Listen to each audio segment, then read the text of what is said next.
السلام علیکم ناظرین، میں مبشر وہرا اور آج میں آپ لوگوں کے لیے لے کر آیا ہوں مہاراجہ رنجیت سنگھ کی تاریخ۔ عام پبلک کی واقفیت کے لیے رنجیت سنگھ کی حیرت انگیز زندگی کے صحیح واقعات آپ لوگوں کو سنانے جا رہا ہوں۔ پنجاب میں خالصہ راج کا قائم ہونا۔ سن 1716 سے سن 1746 تک بندہ بہادر کے بعد سکھوں کی حالت۔ بندہ بہادر کے قتل کیے جانے کے بعد سکھوں کا کوئی رہبر نہ تھا۔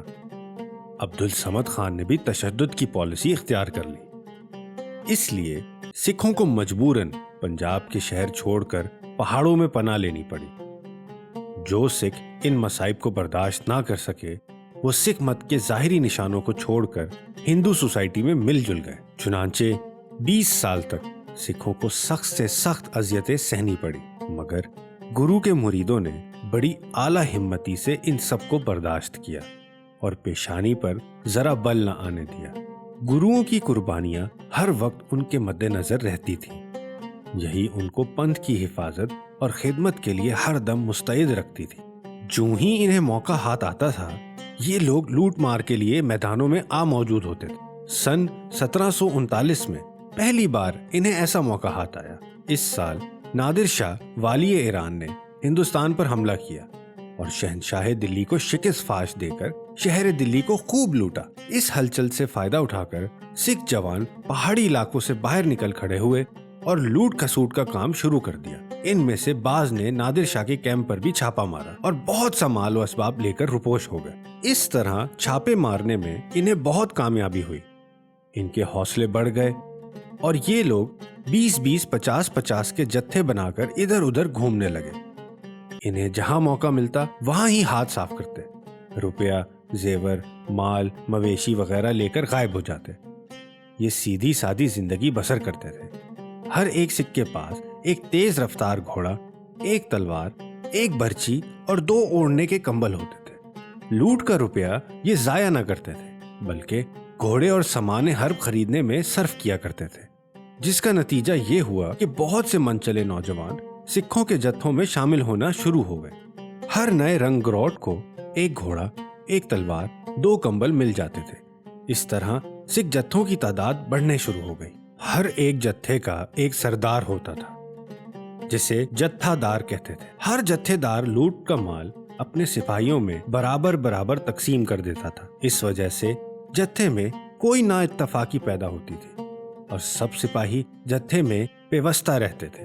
نیز ان جتھوں کے رکن ایک ہی مذہب کے پیرو تھے اور پنتھ کی حفاظت ہر شخص اپنا مقدم فرض جانتا تھا۔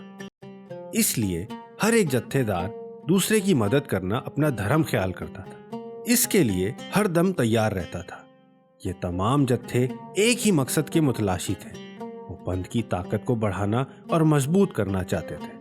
ان دنوں سلطنت دلی بہت کمزور ہو چکی تھی، ملک میں چاروں طرف ابتری پھیلی ہوئی تھی۔ ملک کی حالت سدھارنے والی کوئی زبردست طاقت موجود نہ تھی۔ سلطنت دہلی کا شرازہ بکھر چکا تھا۔ ایسی حالت میں سلطنت دہلی کے صوبے داروں کو اپنی اپنی خود مختار ریاستیں قائم کرنے کی فکر تھی۔ وہ دربار دہلی کو الوداع کہہ کر اپنی طاقتوں کو مستحکم کرنے لگے۔ چنانچہ دکن کے صوبے دار آصف جاہ نظام الملک نے حیدرآباد میں اپنی خود مختار ریاست قائم کر لی۔ علی وردی خان نے بنگال پر قبضہ کر لیا۔ نواب وزیر صوبہ اودھ میں جا بیٹھا۔ بعد میں یہ نہایت زبردست اور طاقتور ریاستیں بن گئی۔ سلطنت دہلی کے صوبے داروں کے علاوہ مراٹھے بھی سلطنت مغلیہ کو دبانے کی کوشش میں سرگرم تھے۔ مراٹھوں نے اپنی اندرونی اختلافات ہٹا کر اتنی طاقت حاصل کر لی کہ شہنشاہ دہلی نے سن 1719 میں باقاعدہ شاہی فرمان کے ذریعے انہیں خود مختار حکمراں تسلیم کر لیا۔ اس کے بعد مراٹھے اور دلیر ہو گئے۔ شاہ دہلی کے علاقے میں بھی لوٹ مار شروع کر دی اور علاقے پر علاقہ فتح کر لیا۔